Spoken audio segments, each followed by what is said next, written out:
ദൈവവചനത്തിൻ്റെ പാഠങ്ങളിലൂടെ വിശ്വാസ ജീവിതവും അതുപോലെ തന്നെ നമ്മുടെ ലൈഫിൽ സ്വർഗത്തിലെ ദൈവം തമ്പുരാൻ്റെ മുമ്പാകെ നമ്മൾ നിത്യതയിൽ എത്തിച്ചേരേണ്ടതിന് വേണ്ടി നമ്മൾ വിശ്വാസത്തിൽ വന്ന് ഇങ്ങനെ സാധാരണ പോലെ ജീവിച്ചാൽ മതിയോ, അതോ നിത്യതയിലെത്താൻ വേണ്ടി ഒരു വിശ്വാസത്തിൻ്റെ അഡീഷൻസ് ഉണ്ടാകണമോ എന്നൊരു സംശയം പല ആളുകൾക്കും ഉണ്ട്. അപ്പോൾ അതനുസരിച്ചുള്ള ഒരു സന്ദേശമാണ് ഞാൻ ദൈവത്തിൽ ആശ്രയിച്ച് പ്രിപ്പയർ ചെയ്തിരിക്കുന്നത്.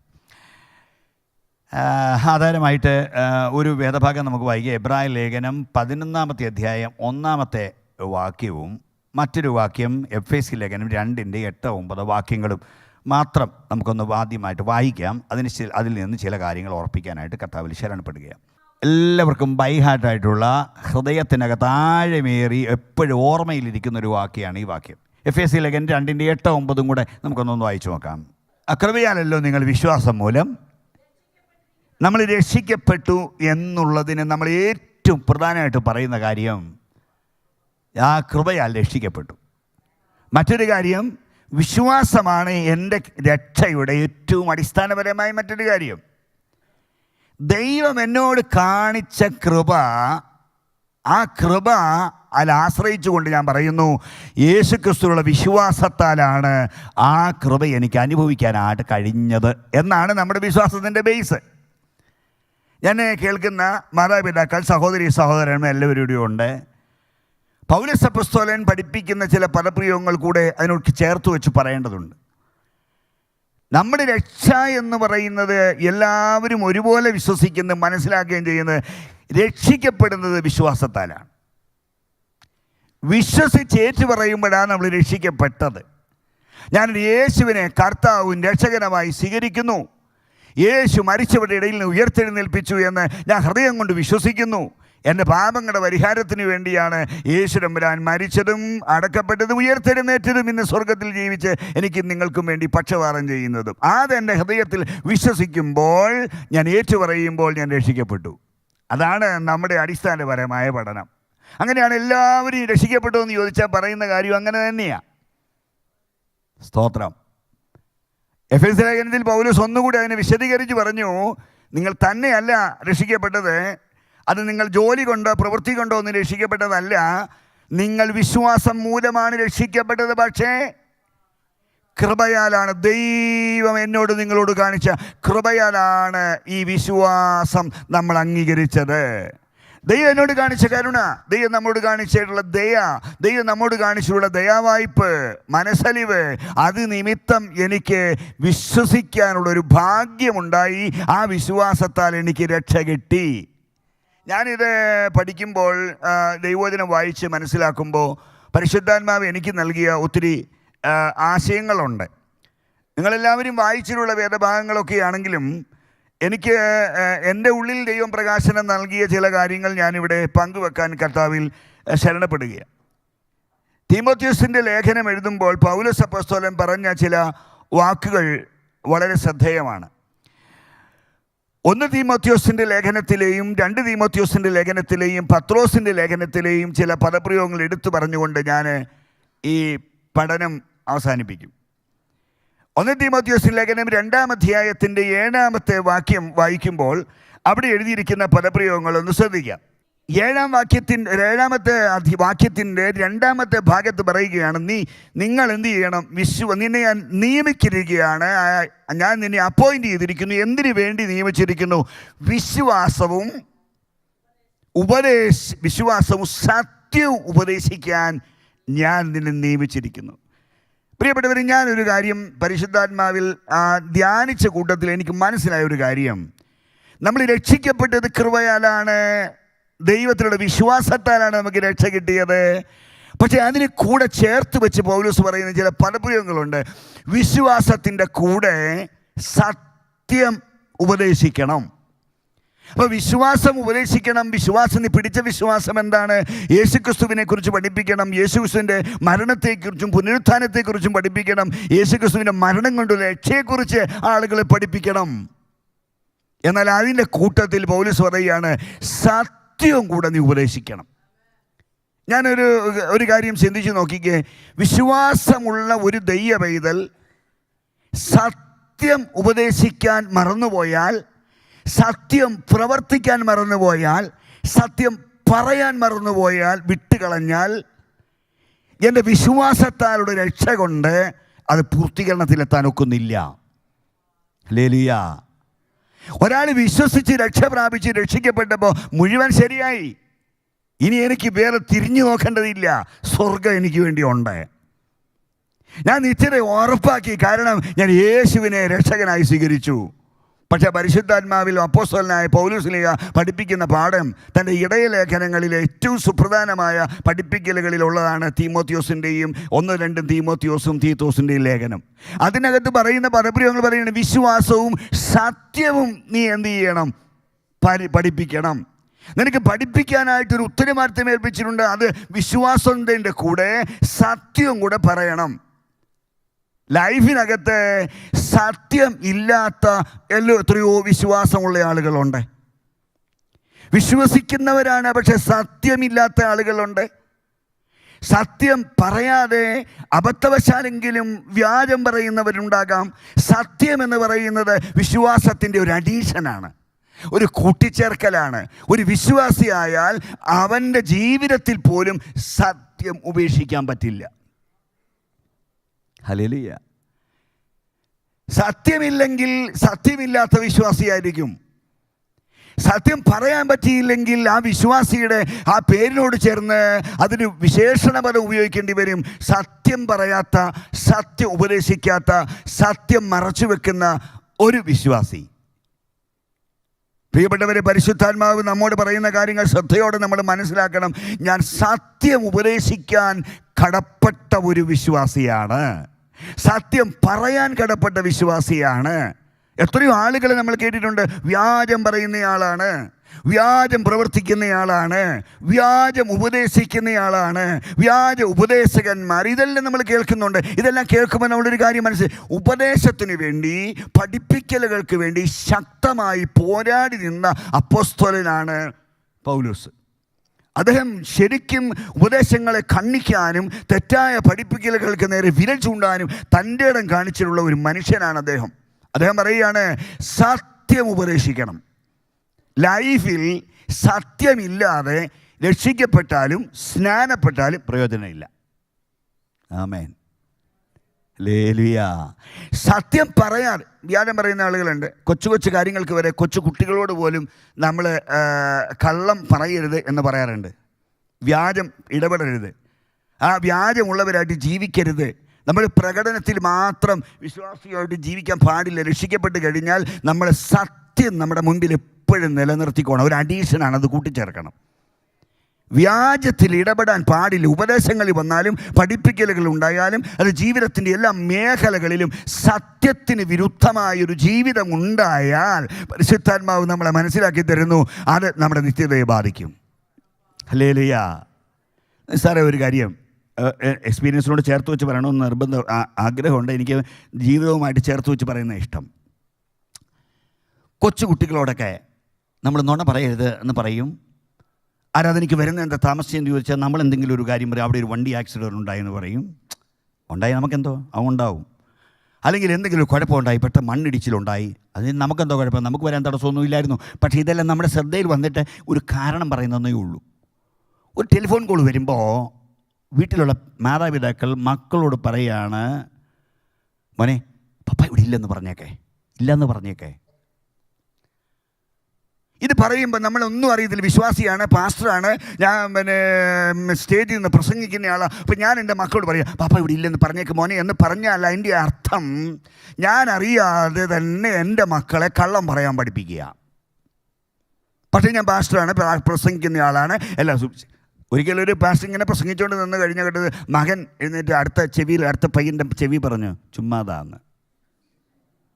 പപ്പ പറയുന്നത് ചുമ്മാതാന്ന് അടുത്തിരിക്കുന്ന പയ്യനോട് പറഞ്ഞു. ദാറ്റ് മീൻസ് അവൻ കണ്ടിട്ടുള്ളത് എൻ്റെ വീട്ടിൽ. പപ്പ പറയുന്നത് ചുമ്മാതാന്ന് നാട്ടിൽ നടന്ന സംഭവമാണോ ഉള്ള കാര്യമാണോ എന്ന് പറഞ്ഞല്ല. അടുത്തിരുന്ന പയ്യനോട് പറയുക ചുമ്മാതാ. ഞാൻ ചോദിക്കട്ടെ, വിശ്വാസം പറയുന്ന കൂട്ടത്തിൽ വിശ്വാസം പ്രസംഗിക്കുന്ന പ്രസംഗകൻ, വിശ്വാസം പഠിപ്പിക്കുന്ന അയൽവക്കക്കാരൻ, വിശ്വാസം പറയുന്ന സഹോദരൻ, വിശ്വാസം പറയുന്ന സഹോദരി, അതിനകത്തൊരു വ്യാജത്തിൻ്റെ തരി വന്നാൽ നമ്മുടെ നിത്യതയെ ബാധിക്കുന്ന കാര്യമാണ് പിശാച് അവകാശം പറയുക എന്നുള്ള കാര്യം നമ്മൾ മറന്നുപോകല്ലേ. വിശ്വാസവും സത്യവും പറയാൻ, പ്രചരിപ്പിക്കാൻ നമ്മൾ ബാധ്യസ്ഥരാണ് എന്ന് പരിശുദ്ധാത്മാവ് നമ്മളെ പഠിപ്പിക്കുന്നു. ഞാൻ ഇതിങ്ങനെ പറഞ്ഞു പോയാൽ ഒത്തിരി സമയം എടുക്കേണ്ടി വരും. തീമോഥെയോസിൻ്റെ ലേഖനം തന്നെ 1 തീമോഥെയോസ് 1:18 വാക്യം ഒന്ന് ശ്രദ്ധിച്ചു നോക്കാം. 18 വാക്യം. ഈ പൗലോസ് ഈ ലേഖനങ്ങൾ മുഴുവൻ പറയുമ്പോൾ വിശ്വാസത്തിൻ്റെ കൂടെ വിശ്വാസം വിശ്വാസം വിശ്വാസം വിശ്വാസം എന്ന് മാത്രം ആവർത്തിച്ച് പറയുന്നില്ല. നമ്മുടെ പേര് വിശ്വാസി എന്നാ. നമ്മളെല്ലാം ചോദിച്ചാൽ നമ്മളാരാ വിശ്വാസിയാണോ എന്ന് ചോദിക്കും. നമുക്ക് അടയാളങ്ങൾ കാണുമ്പോൾ വിശ്വാസിയാണോ എന്ന് ചോദിക്കും. വേറെ ദിവസം കൊണ്ട് വരുമ്പോൾ വിശ്വാസിയാണോ എന്ന് ചോദിക്കും. നാട്ടിലൊക്കെ ആണെങ്കിൽ പിന്നെ ഓർണമെൻറ്റ്സ് ഇരിക്കാത്ത ആളുകളെ സഹോദരിമാർ വരുന്ന കാണുമ്പോൾ അറിയാത്ത വിശ്വാസിയാണോ എന്ന് ചോദിക്കും. ചിലർ മൈൻഡ് പോലും ചെയ്യത്തില്ല, അബദ്ധം പറ്റി ചോദിച്ചായിരിക്കും. പാസ്റ്റർമാരാണെന്ന് വിചാരിച്ചുകൊണ്ട് ചിലരോട് വിശ്വാസിയാണോ എന്ന് ചോദിക്കും. അത് ചോദിക്കുമ്പോൾ ചിലപ്പോൾ അവർ മൈൻഡ് ചെയ്യത്തില്ല, അവർ വിശ്വാസികളായിരിക്കത്തില്ല. അവർ വേഷഭൂഷാദികൾ കാണുമ്പോൾ നമുക്ക് തോന്നിയതായിരിക്കും. ഓട്ടെ, ഇരിക്കട്ടെ. നമ്മുടെ പേര് വിശ്വാസികൾ എന്നാണ്, നമ്മളെ വിളിക്കുന്നത് വിശ്വാസി എന്നാണ്. പക്ഷേ ഇവിടെ പൗലോസ് അപ്പോസ്തലൻ ഈ ലേഖനത്തിൻ്റെ ആരംഭം മുതൽ അവസാനം വരെ താൻ കുറച്ച് അഡീഷൻസ് ചേർത്തുകൊണ്ടാണ് പറയുന്നത്. വിശ്വാസം മാത്രം താൻ പ്രഖ്യാപിക്കുന്നില്ല. ഇവിടെ വായിച്ച 18 വാക്യത്തിൽ പറയുന്ന കാര്യം എന്താണ്? നീ എന്ത് ചെയ്യണം? നല്ല മനസാക്ഷി എന്ത് ചെയ്യണം? വിശ്വാസവും നല്ല മനസാക്ഷിയും ഉള്ള വ്യക്തിയായിട്ട് ശുശ്രൂഷ ചെയ്യണം. സ്തോത്രം. യുദ്ധസേവ ചെയ്യണം. നീ ഫൈറ്റ് ചെയ്യാനായിട്ട് യുദ്ധസേവ ചെയ്യാൻ ഇറങ്ങിയ ഒരു പോരാളിയാണ്. പക്ഷെ വിശ്വാസിയായിരിക്കുമ്പോൾ നിനക്ക് നല്ല മനസാക്ഷി എന്ത് ചെയ്യരുത്? നഷ്ടപ്പെടുത്തി കളയരുത്. വിശ്വാസത്തിൻ്റെ കൂടെ നീ ചേർത്ത് പിടിക്കേണ്ട ഒരു സ്വഭാവ വൈശിഷ്ട്യമാണ്, ഗുണവിശേഷമാണ് നല്ല മനസാക്ഷി. താഴെ എഴുതിയിട്ടുണ്ട്, 2 പേര് നല്ല മനസാക്ഷി തള്ളിക്കളഞ്ഞു. അലക്സാണ്ടറും ഹുമനയോസും എന്ത് ചെയ്തു? അവിടെ വിശ്വാസ കപ്പൽ തകർത്ത് കളഞ്ഞു അല്ലേ?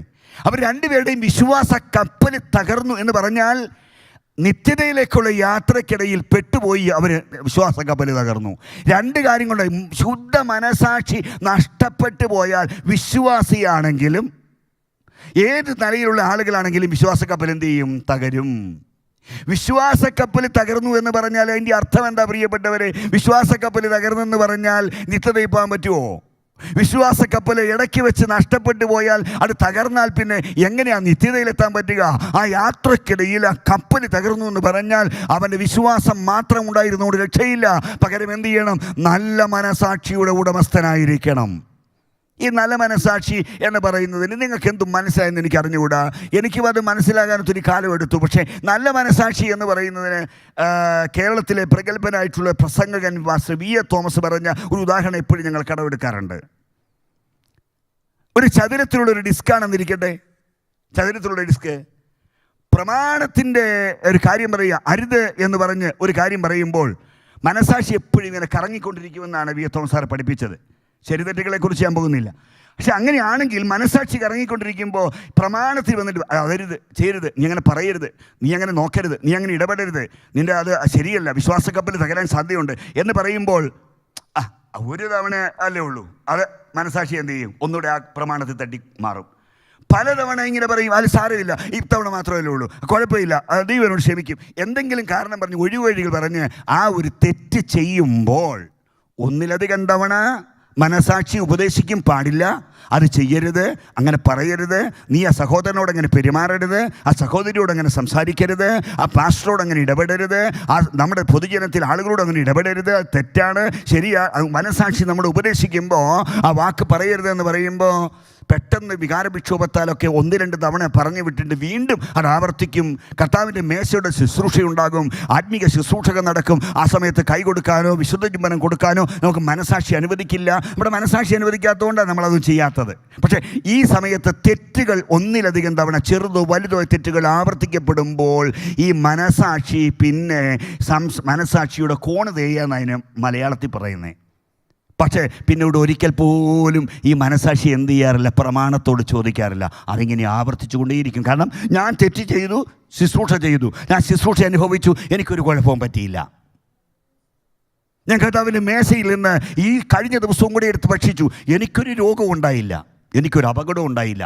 അപ്പോൾ എൻ്റെ കോൺഫിഡൻസ് വർദ്ധിച്ചു. ആ തെറ്റ് ചെയ്താലും അത് എന്ത് ചെയ്യുന്നില്ല, ആ കുറ്റത്തിൽ ഒരു കുഴപ്പവും ഉണ്ടാകുന്നില്ല. അപ്പോൾ എൻ്റെ മനസാക്ഷി ഒന്നുകൂടെ കടുത്തമായി. പിന്നെ ഞാൻ ആവർത്തിക്കും വീണ്ടും വീണ്ടും. വീണ്ടും വീണ്ടും ആവർത്തിക്കും. ഒരു ഉദാഹരണം മാത്രമാണ് പറഞ്ഞത്. മനസാക്ഷി, ശുദ്ധ മനസാക്ഷി നഷ്ടപ്പെട്ട് ഒരു ആത്മീകനായിട്ട് ജീവിക്കാൻ സാധിക്കില്ല.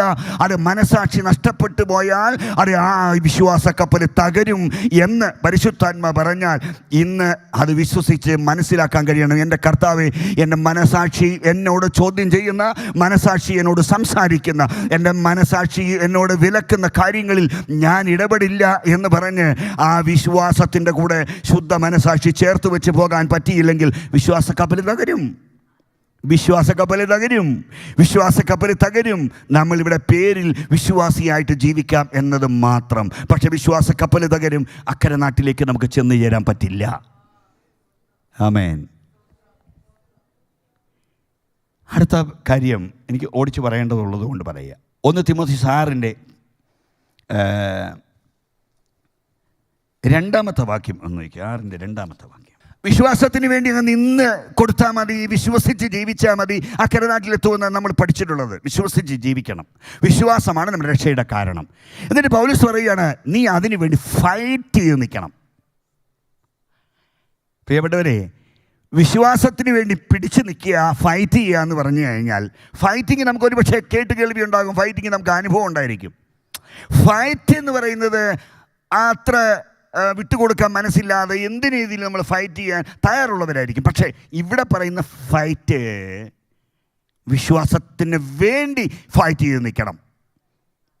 ഞാൻ ചോദിക്കട്ടെ, പ്രാരംഭകാലത്ത് വിശ്വാസത്തിന് വേണ്ടി ഫൈറ്റ് ചെയ്ത് നിന്നിട്ടുള്ള ആളുകൾ ഇവിടെ ഉണ്ടാകും എന്ന് പറഞ്ഞാൽ ചോദ്യം ചെയ്യലുകളുണ്ടായി. യേശുവിനെ വേണ്ടി ഇറങ്ങി തിരിച്ചു. ഞാൻ പിടിച്ച വിശ്വാസത്തിന് വേണ്ടി എന്ത് ത്യാഗം ചെയ്താലും ഞാൻ നിൽക്കും. എൻ്റെ വീട് കത്തിച്ചാലും, എൻ്റെ നേരെ തോക്ക് ചൂണ്ടിയാലും, കടാരി ഓങ്ങിയാലും, നാട് വിട്ടുപോകണമെന്ന് പറഞ്ഞാലും, വസ്തുവകൾ തന്നില്ലെങ്കിലും, അവകാശങ്ങളൊന്നും തന്നില്ലെങ്കിലും ഞാൻ എൻ്റെ യേശുവിനെ വേണ്ടി നിൽക്കും. ഈ പിടിച്ച വിശ്വാസത്തിന് വേണ്ടി ഉറച്ചു നിൽക്കുമെന്ന് പറഞ്ഞ് ത്യാഗം ചെയ്ത് ഫൈറ്റ് ചെയ്തെന്ന് ഒത്തിരി പേരുണ്ട്. വിശ്വാസത്തിന് വേണ്ടി ഫൈറ്റ് നിന്നവർക്കായിട്ട് സ്തോത്രം. ഞാൻ എൻ്റെ അനുഭവത്തിൽ എനിക്ക് ഒരുപാട് കാര്യങ്ങൾ പറയാനുണ്ട്. വിശ്വാസത്തിന് വേണ്ടി, ഉപദേശങ്ങൾക്ക് വേണ്ടി ഫൈറ്റ് ചെയ്ത് പിടിച്ചു നിൽക്കാൻ പറ്റുന്നതാണ് ഒരു വിശ്വാസിയുടെ അടുത്തൊരു ക്വാളിറ്റി. എനിക്കൊരു കാര്യം ഓർമ്മ വരുന്നുണ്ട്. നിങ്ങൾ അറിയുമായിരിക്കും, കുമ്പനാട് മേറ്റിൽ മത്തായി എന്ന് പറഞ്ഞ ഒരു അച്ചായൻ്റെ കഥ ഞാൻ പുസ്തകത്തിൽ വായിച്ചിട്ടുള്ളതാണ്. സംഭവ ചരിത്രം ഞാൻ അറിഞ്ഞിട്ടുമുണ്ട്. കെ എബ്രഹാം സാറിനെ ഓടിക്കുകയാണ് അടിക്കാൻ. അപ്പോൾ മേറ്റിൽ മത്തായി എന്ന് പറയുന്ന ഒരാളിൻ്റെ ഓലക്കൂരയാണെന്നാണ് പറയുന്നത്. ഓലക്കൂരയുടെ അകത്തോട്ട് ഈ അപ്പച്ചൻ ഓടിക്കയറിയപ്പോൾ അടിക്കാൻ വന്ന ആളുകളെല്ലാം കൂടെ കുമ്പനാട്ടുനിന്ന് അന്ന് പെന്തിക്കോസ്തുകാരെ ഉപദ്രവിക്കുന്ന ഒരു കാലഘട്ടത്തിൽ ഓടി അതിനകത്തോട്ട് കയറി. അപ്പച്ചൻ മറുവഴിക്കൂടെ പോവുകയോ ഒളിക്കുകയോ മറ്റോ ചെയ്തു. പക്ഷെ കയറി വൻ തടഞ്ഞത് മേറ്റിൽ മത്തായി എന്ന് പറയുന്ന അപ്പച്ചൻ, ഷട്ടിടാത്തൊരു അപ്പച്ചൻ കൈ ഉയർത്തിക്കൊണ്ട് അടിക്കല്ലേ എന്ന് പറഞ്ഞുകൊണ്ട് കൈ ഉയർത്തി ഇങ്ങനെ മുമ്പോട്ട് വന്നപ്പോൾ ഒറ്റ അടി അപ്പച്ചനിട്ട് കൊടുത്തു. 3-4 മക്കളുണ്ടെന്ന എൻ്റെ അറിവ്. ഞാൻ ഒരു കാര്യം പറയാം. മേറ്റിൽ മത്തായി അപ്പച്ചനെ, അന്ന് അപ്പച്ചനല്ല, പക്ഷേ ഇപ്പോൾ ഇൻകാലത്ത് അപ്പച്ചൻ പ്രായമുള്ള അങ്ങനെ പറയുന്നതാ. അടികുണ്ട്, അപ്പച്ചൻ നിലത്ത് വീണു. കെ എബ്രഹാം സാറിനെ അടിക്കാൻ പറ്റിയില്ല. ആ അപ്പച്ചൻ അടി കൊണ്ടത് കെ എബ്രഹാം സാറിനെ അടിക്കല്ലേ എന്ന് പറഞ്ഞ് കൈ പൊക്കിയതാ. സാറപ്പച്ചനെ അടിക്കല്ലേ എന്ന് പറഞ്ഞുകൊണ്ട് കൈ രണ്ടും പൊക്കിക്കൊണ്ട് നിന്നു. പാവം മനുഷ്യൻ അടി കൊണ്ടുപോകാൻ നിലത്ത് വീണു. പക്ഷേ ആ കൊച്ചുമക്കളെ സ്വർഗത്തിലെ ദൈവം തമ്പുരാൻ മാനിച്ചു. ആ കുടുംബത്തിൻ്റെ സ്ഥിതിയെ മാറ്റിമറിച്ചു. ഒരു വിശ്വാസത്തിന് വേണ്ടി പോരാടി നിന്ന ഒരു അഭിഷിക്തന് വേണ്ടി അടി കൊണ്ടതാണ്. പക്ഷേ അത് കർത്താവിന് വേണ്ടി അടി കൊണ്ടെന്നോ ഒന്നും പറയുന്നില്ലെങ്കിലും യേശുവിൻ്റെ നാമത്തെ പ്രതി വിശ്വാസത്തിൽ പിടിച്ചു നിന്ന് കെ എബ്രഹാം സാറിൻ്റെ ആ ജീവിതത്തോട് ചേർത്ത് വെച്ച് ആ മനുഷ്യൻ അടി കൊണ്ടപ്പോൾ അദ്ദേഹം ഒരു പോരാട്ടം സഹിക്കുകയായിരുന്നു. അദ്ദേഹം അതിനുവേണ്ടി ത്യാഗം സഹിക്കുകയായിരുന്നു. അടി കൊണ്ട് നിലത്ത് വീണ തലമുറകളെ ദൈവം തമ്പുരാൻ മാനിച്ചിട്ട് അവരോട് ദൈവത്തിൻ്റെ നീതിയെയും വെളിപ്പെടുത്തി. ഇന്ന് അമേരിക്കയുടെ മണ്ണിൽ അവർ കർത്താവിൻ്റെ കൃപയിൽ ആശ്രയിച്ച് അനുഗ്രഹീതരായി, സമ്പൽ സമൃദ്ധിയുള്ളവരായി നന്നായി ജീവിക്കുന്നു എന്ന് എനിക്ക് മനസ്സിലാക്കാനായിട്ട് കഴിയും. ഞാനൊരു കാര്യം ചോദിക്കട്ടെ, ആ സമൃദ്ധിയെക്കുറിച്ചല്ല ഞാൻ ഉദ്ദേശിക്കുന്നത്. പക്ഷേ അദ്ദേഹം ഒരു ത്യാഗം ചെയ്തു, ഒരു അടി കൊണ്ടു. ഞാനൊരു കാര്യം പറയാം, വിശ്വാസത്തിന് വേണ്ടി നിങ്ങളെ നോക്കിയിട്ട് കാർക്കിച്ച് തുപ്പിയ ആളുകൾ ഒരുപക്ഷെ കാണും. എൻ്റെ വീടിനകത്ത് ഞങ്ങൾക്ക് വിശ്വാസത്തിൽ വന്നപ്പോൾ സ്വസ്ഥമായിട്ട് ഉറങ്ങാൻ പറ്റിയിട്ടില്ല. 3.5 വർഷം ഞങ്ങൾ ഭീതിയുടെ നിഴലിലായിരുന്നു. ഏത് സമയത്തും ഞങ്ങളുടെ വീട് കത്തിച്ച് കളയുമെന്ന് വിചാരിച്ച് ഭയപ്പെട്ട ദിവസങ്ങളുണ്ട്. വെന്റിലേഷനകത്തൂടെ അത് തോക്ക് ചൂണ്ടിയിട്ട് ഇന്ന് രാത്രി നിൻ്റെ വീടും നിൻ്റെ വീട്ടുകാരെ ആൾക്കാരെ കത്തിക്കിവിടാന്ന് പറഞ്ഞ് വീടിൻ്റെ വാതിക്കൽ വന്ന് തോക്ക് ചൂണ്ടിയത് എൻ്റെ മനസ്സിൽ ഓർമ്മയുണ്ട്. ഭീതിയുടെ നിഴലിൽ 3.5 വർഷം. എന്തിനു വേണ്ടിയാണ് പ്രിയപ്പെട്ടവരെ? ആ വിശ്വാസത്തിന് വേണ്ടി നിന്നുകൊണ്ടാ, സത്യത്തിന് വേണ്ടി ഇറങ്ങിയത് കൊണ്ടാ, അഭിഷേകത്തിന് വേണ്ടി നിന്നു കൊടുത്തുകൊണ്ടാ. സത്യം മനസ്സിലായി. അത് സഭയുടെ യാക്കോബായ സഭയുടെ പാരമ്പര്യത്തിൽ നിന്ന്, ആ ഇടവകയിൽ നിന്ന് ബന്ധുമിത്രാദികളെയും ചാർച്ചക്കാരെയും വിട്ടിറങ്ങി വന്ന് അവിടെ സ്നേഹമില്ലാഞ്ഞിട്ടല്ല, പക്ഷേ വിശ്വാസം പിടിച്ച കാര്യം സത്യമാണ്. അത് മനസ്സിലാക്കി അതിനു വേണ്ടി മരണം വരിക്കേണ്ടി വന്നാലും യേശുവിന് വേണ്ടി നിൽക്കുമെന്ന് പറയാൻ തയ്യാറായതാണ് വിശ്വാസത്തിന് വേണ്ടിയുള്ള പോരാട്ടം. എന്തെല്ലാം പോരാട്ടങ്ങൾ നമ്മൾ കണ്ടുകൊണ്ടിരിക്കുന്നു. വിശ്വാസത്തിന് വേണ്ടി പിടിച്ചു നിൽക്കാൻ കഴിയാതെ വിശ്വാസത്യാഗം സംഭവിച്ച പൂർവികർ സംസാരിക്കുന്ന വാർത്തകൾ നമ്മൾ കേൾക്കുന്നു. ശുശ്രൂഷകർ ദീർഘകാലം ശുശ്രൂഷിച്ചിട്ട് അതിനെ തള്ളിപ്പറഞ്ഞ് മറ്റൊന്നായിട്ട് സംസാരിക്കുന്ന ഒരു കാലഘട്ടത്തിൽ നമ്മൾ വന്നെത്തിയിരിക്കുക. പിടിച്ചു നിൽക്കണം കേട്ടോ. ഇതിനകത്ത് വിശ്വാസത്തിന് വേണ്ടി പോരാടി നിന്നില്ലെങ്കിൽ നമ്മൾ ഇത്രയും നാളും പിടിച്ചുകൊണ്ട് വന്നത് വെറുതെ ആയി പോകും. അതുകൊണ്ട് സ്ട്രോങ് ആയി വിശ്വാസത്തിന് വേണ്ടി നിന്ന് വിശ്വാസ കപ്പൽ തകരാതെ അക്കരെ നാട്ടിൽ പോകാൻ വേണ്ടി നിശ്ചയമായിട്ടും വിശ്വാസത്തിന് വേണ്ടി പോരാടി നിൽക്കണം. ഞാൻ ഒരു വാക്യം കൂടെ മാത്രമേ ഇപ്പം ഇനിയും വായിക്കുന്നുള്ളൂ. ബാക്കി ഞാൻ പറഞ്ഞു വിടുന്നേ ഉള്ളൂ. പെട്ടെന്ന് 14-ാമത്തെ വാക്യം വായിച്ചു. 1-ാം അധ്യായത്തിൻ്റെ 2 തീമോത്തിയോസ് 1-ന്റെ 14-ാമത്തെ വാക്യം. 2 തീമോത്തി. എന്നോട് കേട്ട പത്യവചനം വിശ്വാസത്തിലും സ്നേഹത്തിലും. പ്രിയപ്പെട്ടവരെ, ഈ വിശ്വാസത്തിൻ്റെ കൂടെയുള്ള സ്നേഹം അങ്ങ് ഒഴിവാക്കിയാൽ നമ്മൾ സ്നേഹമില്ലാത്തൊരു വിശ്വാസിയായിരിക്കും. വിശ്വാസി എന്ന പേരുണ്ട്, പക്ഷേ സ്നേഹമില്ല. വിശ്വാസി എന്ന പേര് സത്യമാണ്. ഞാൻ നിങ്ങൾ രക്ഷിക്കപ്പെട്ടു, വിശ്വാസത്താൽ രക്ഷിക്കപ്പെട്ട വിശ്വാസിയാണ്, ഒരു ദൈവപൈതലാണ്, സഭയിൽ ആരാധിക്കുന്നതാണ്, പ്രസംഗിക്കുന്ന ഒരു പാസ്റ്ററാണ്. പക്ഷെ പരിശുദ്ധാത്മാവ് നമ്മോട് ചോദിക്കുന്ന ചോദ്യം, വിശ്വാസിയാണ്, പക്ഷേ നിന്റെ സ്നേഹം എന്ന് പറയുന്ന ആ ഒരു ക്വാളിറ്റി അങ്ങ് ഒഴിവാക്കി വന്നാൽ സ്നേഹമില്ലാത്ത വിശ്വാസിയാണ്. 2 പത്രോസിന്റെ ലേഖനം 1-ന്റെ 5 മുതൽ താഴോട്ട് വായിക്കുന്ന വാക്യത്തിൽ ഇങ്ങനെയാണ് പറയുന്നത്: അത് നിമിത്തം സകല ഉത്സാഹവും കഴിച്ച് വിശ്വാസത്തോട് വീര്യവും, വീര്യത്തോട് പരിജ്ഞാനവും, പരിജ്ഞാനത്തോട് ഇന്ദ്രിയജയവും, ഇന്ദ്രിയജയത്തോട് സ്ഥിരതയും, സ്ഥിരതയോട് ഭക്തിയും, ഭക്തിയോട് സഹോദരപ്രീതിയും, സഹോദരപ്രീതിയോട്. ഇതൊരു അഡീഷൻസിൻ്റെ ലിസ്റ്റ് അവിടെ കൊടുത്തിരിക്കുന്നത്. അത് നിമിത്തം നിങ്ങൾ സകല ഉത്സാഹവും കഴിച്ച് വിശ്വാസത്തോട് വീര്യം, പവർഫുള്ളായിട്ടുള്ള ശക്തിയുള്ള ഒരു വിശ്വാസം, വീര്യമുള്ള വിശ്വാസം. എന്നിട്ട് അതിന് കൂടെ ചേർത്ത് പറയാം, വിശ്വാസത്തോട് വീര്യം, വീര്യത്തോട് പരിജ്ഞാനം. അതെല്ലാം ഡെവലപ്പ് ചെയ്ത് പറയേണ്ട കാര്യങ്ങളാണ്, ഒത്തുവടിച്ച് പറഞ്ഞു പോവുക. വീര്യം, വീര്യത്തോട് പരിജ്ഞാനം, പരിജ്ഞാനത്തോട് ഇന്ദ്രിയജയം, ഇന്ദ്രിയജയത്തോട് സ്ഥിരത, സ്ഥിരതയോട് ഭക്തി, ഭക്തിയോട്. ആമേൻ.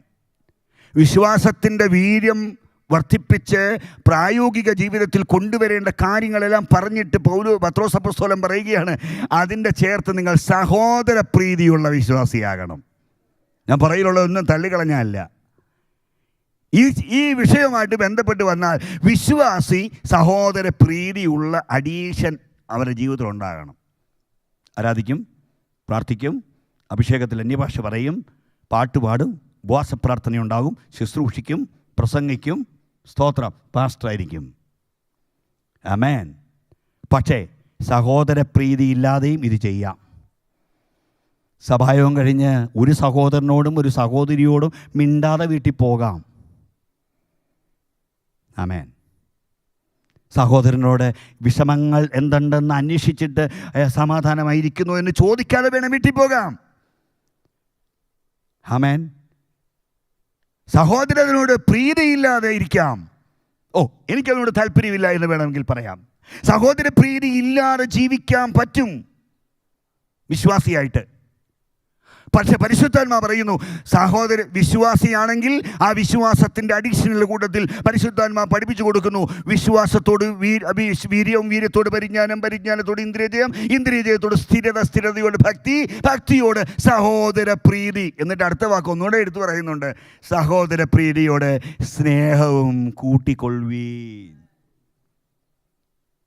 ഇതൊരു ഘട്ടത്തിൽ അവസാനിപ്പിക്കാനുള്ളതല്ലെന്ന് പരിശുദ്ധാത്മാവ് പറഞ്ഞു. സഹോദരപ്രീതിയോട് സ്നേഹം അത് കൂട്ടിക്കൊള്ളണം. പ്രിയപ്പെട്ടവരെ, പരിശുദ്ധാത്മാവിൽ നമ്മൾ ചിന്തിക്കുന്ന വാചകങ്ങൾ, നമ്മൾ പ്രാർത്ഥനയിലും ആരാധനയിലും പങ്കെടുക്കുമ്പോൾ അഭിഷേകത്തോടെ ആരാധിക്കുന്ന ദൈവജനത്തിന് നമ്മുടെ ഈ ഞായറാഴ്ചത്തെ, വെള്ളിയാഴ്ചത്തെ ഇടയുള്ള പ്രാർത്ഥനകളൊക്കെ നമുക്ക് നടക്കുമ്പോഴും നമ്മൾക്ക് അക്കരെ നാട്ടിൽ പോകണമെന്നുള്ള ചിന്ത നമ്മളെ ഭരിക്കണം. ആത്മനിറവിൽ ജീവിക്കുന്ന ഒരു ദൈവത്തിനോട് ഞാൻ പറയാം, രക്ഷിക്കപ്പെട്ട ഒരാളോട് ഞാൻ പറയാം, അക്കരെ നാട്ടിൽ പോകണമെന്നുള്ള ചിന്ത നമ്മളെ ഭരിച്ചേ പറ്റൂ. ഹല്ലേലൂയ. അല്ലെങ്കിൽ നമ്മൾ വിശ്വാസ ജീവിതത്തിൽ ജീവിക്കാൻ നമുക്ക് പ്രയാസമാണ്. അങ്ങനെ അല്ലാത്തൊരു ജീവിതം കൊണ്ട് യാതൊരു പ്രയോജനമില്ല. അത് ഈ ഭൂമിയിൽ മനുഷ്യജീവിതത്തിൽ നമുക്ക് താൽക്കാലികമായി കൊണ്ടു നടക്കാൻ കഴിയുന്ന ചില കാര്യങ്ങൾ മാത്രമേ ആകുന്നുള്ളൂ. വിശ്വാസത്തിൻ്റെ ജീവിതം എന്ന് പറഞ്ഞാൽ അതിഗൗരവമുള്ളൊരു ജീവിതമാണ്. എനിക്ക് നിത്യതയിൽ പോകണമെന്നുള്ള ആഗ്രഹം അത് തീവ്രമായിട്ടൊരു ആഗ്രഹമാകണം. നിത്യതയിൽ പോകണമെന്നുള്ള ആഗ്രഹത്തിൻ്റെ വെളിച്ചത്തിൽ ഞാൻ എൻ്റെ ജീവിതം എൻ്റെ കർത്താവുമായിട്ട് താരതമ്യം ചെയ്യുമ്പോൾ എനിക്ക് കണ്ടീഷൻസ് ഉണ്ടാകുന്നുണ്ടോ എന്ന് ചിന്തിക്കണം. ഞാൻ ഇവിടെ രക്ഷിക്കപ്പെട്ടിട്ട് 10, 30, 40 ഒക്കെ വർഷമായവരുണ്ട്. ഞാൻ 1982 ജൂൺ മാസം 13 രക്ഷിക്കപ്പെട്ടത്. 82 ജൂലൈ മാസം 11 ഇടുക്കി ഡാം റിസർവോയിലാണ് സ്നാനപ്പെട്ടത്. എന്നെ സ്നാനപ്പെടുത്തിയത് പാസ്റ്റർ MI ജോസഫ് എന്ന് പറയുന്ന ദൈവസഭയുടെ എഡ്യൂക്കേഷൻ ഡയറക്ടറായിരുന്ന ദേവദാസനാണ്. ഞങ്ങളുടെ നാട്ടിൽ പെന്തിക്കോസ് ഇല്ലാത്ത സമയം യേശുവിന് വേണ്ടി ഇറങ്ങി.